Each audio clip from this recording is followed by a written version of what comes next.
Any better now? Can you guys hear us? I'm gonna guess they can't. I don't know, I just said go Brewers. Apparently I'm falling asleep. Oh,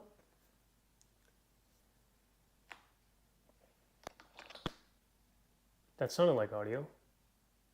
there it is, says somebody. Any better now? You guys hear us? Can you guys hear us? Yes, Mike said audio.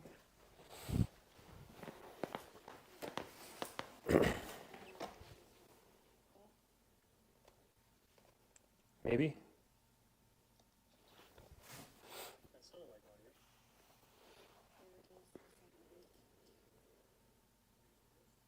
You guys hear us? Tap tap.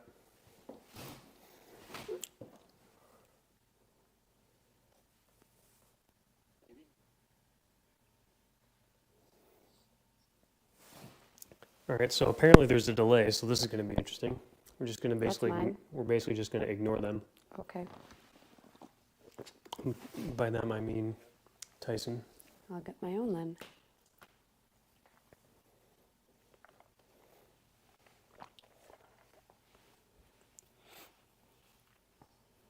All right, so apparently there's a delay, so this is going to be weird, so I'm just going to turn that down.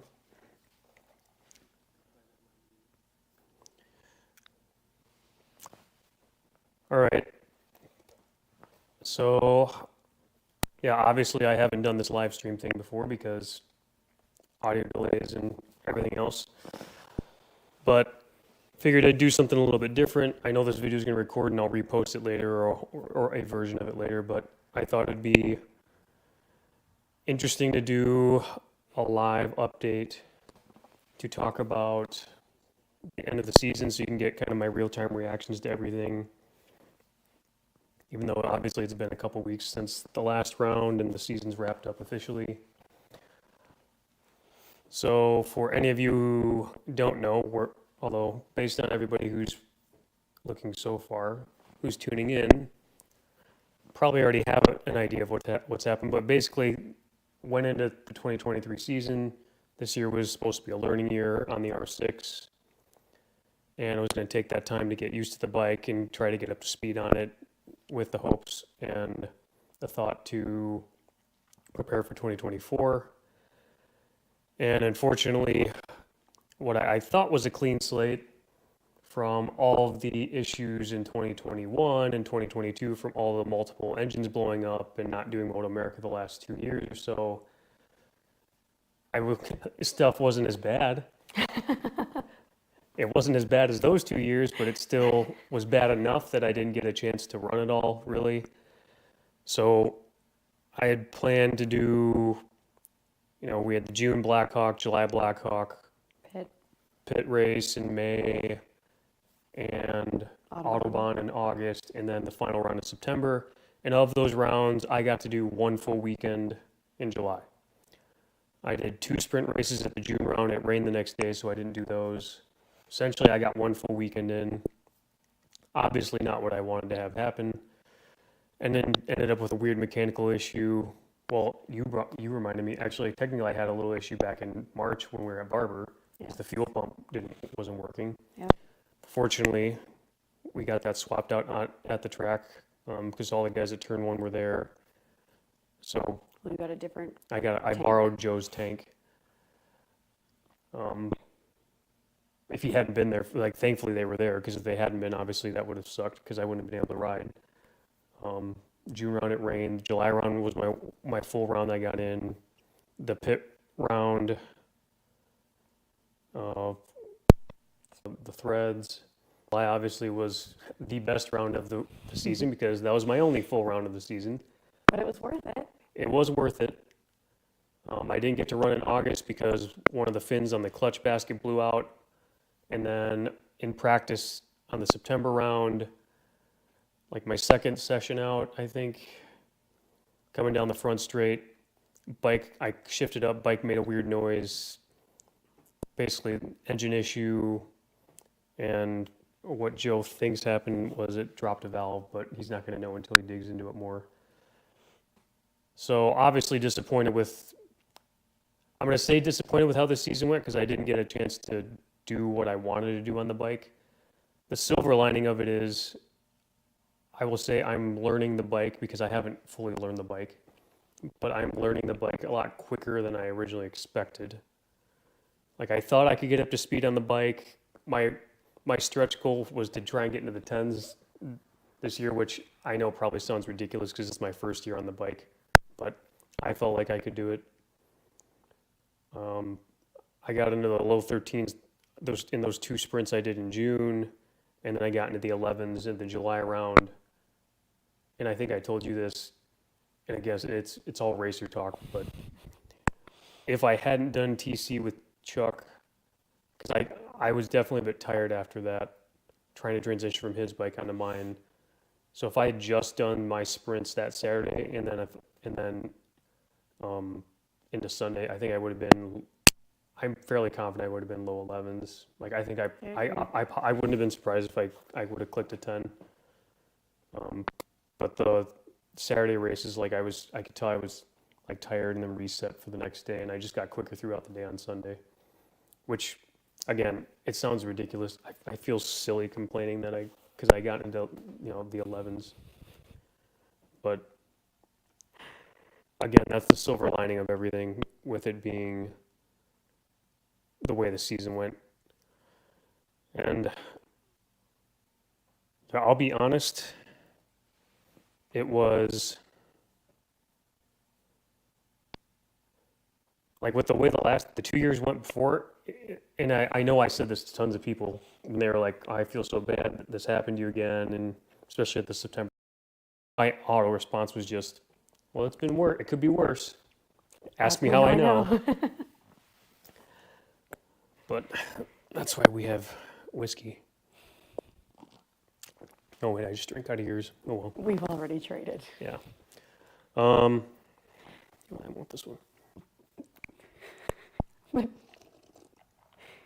I drink out of that. It was like all those times you see guys in MotoGP or World Superbike or whatever, like, and they're upset, like they don't flip their visor up. Like that's how I was. I remember when I rolled in, and I was just really upset.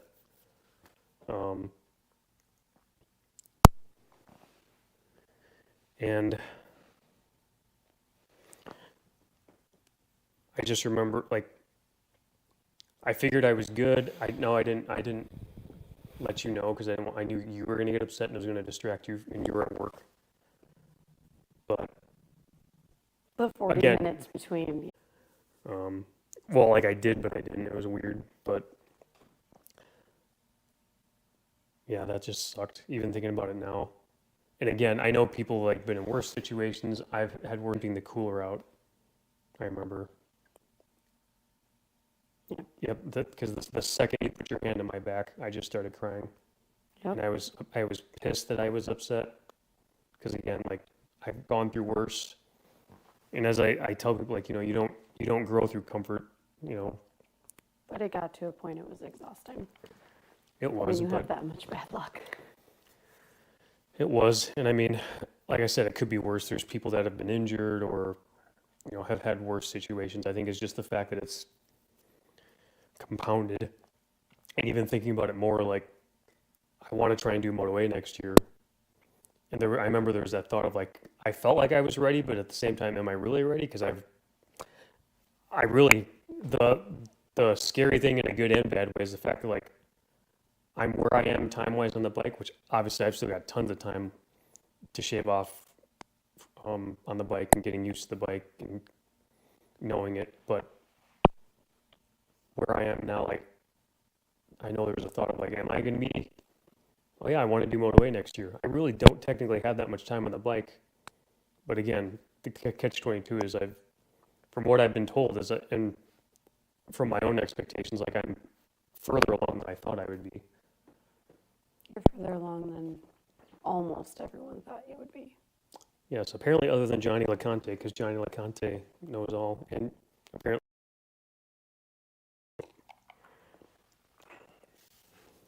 So, hopefully the stream's still working.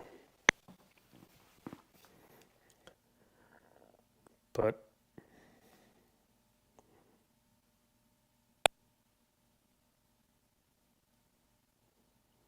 hopefully it's not, they said the stream froze, so we'll see if it's still frozen.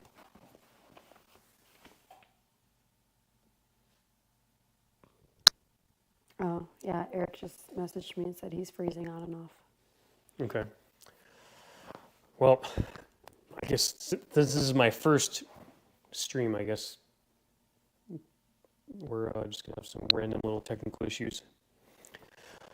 Sounds like we're good now, though, at least for the moment. So I don't know if anybody caught any of that, but yeah, so as you can see, the bike's obviously not here. So the bike's getting gone through right now. And Thanks, Eric. yeah, the bike's getting gone through now. The plan is still to do Moto America for next season. I'm working on taking steps to basically prepare for that. And the big shift right now is really trying to work on getting some support, like financial support in 2021, then from 2022, and now having to fix more stuff this year, which obviously was not the plan, where that's necessarily going to leave things. So it may have froze again.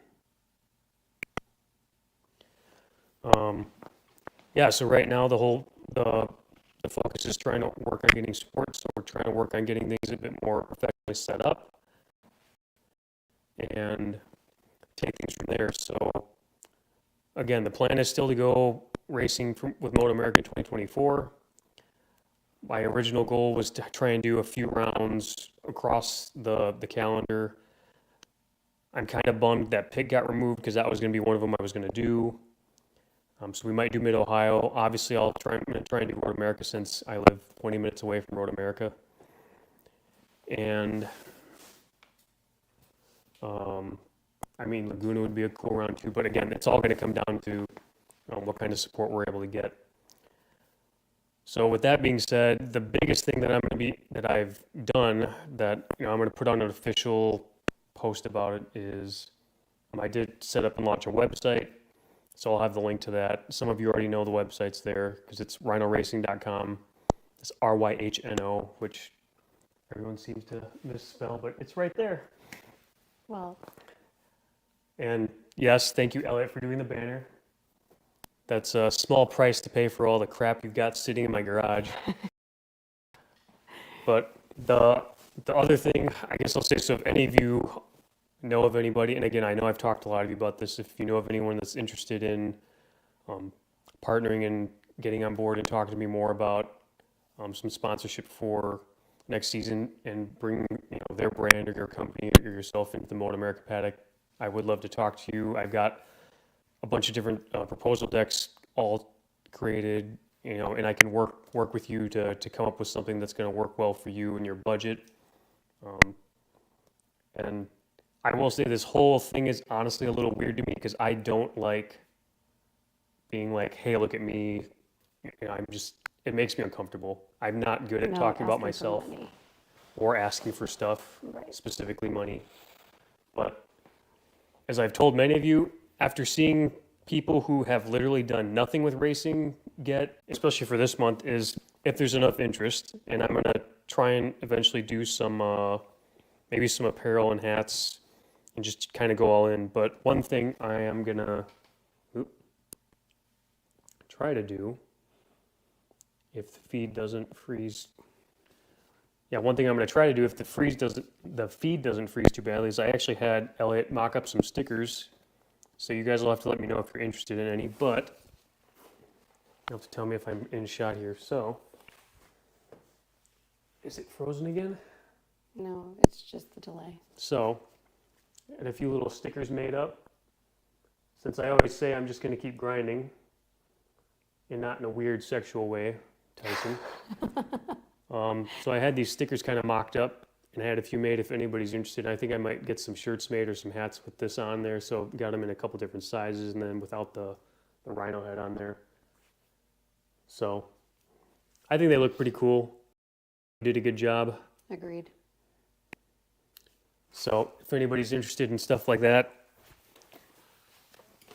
thought about maybe doing a sale on some of those, and doing, since this month's October, and I obviously love the rock pink, maybe donating some of the proceeds to for like breast cancer awareness stuff, because I figure it's a good month for that since it's October, like I said, and pink's my color, and you know if you've got breast cancer or any cancer, you've got to kind of grind through and work through that too. So I figure it's kind of a good time to try and help people out and do that. Tyson says Ike wants to see me grind as well. Tyson, you've seen our cologne ads. That's all I'm going to say. But Ike says grinder. Oh boy.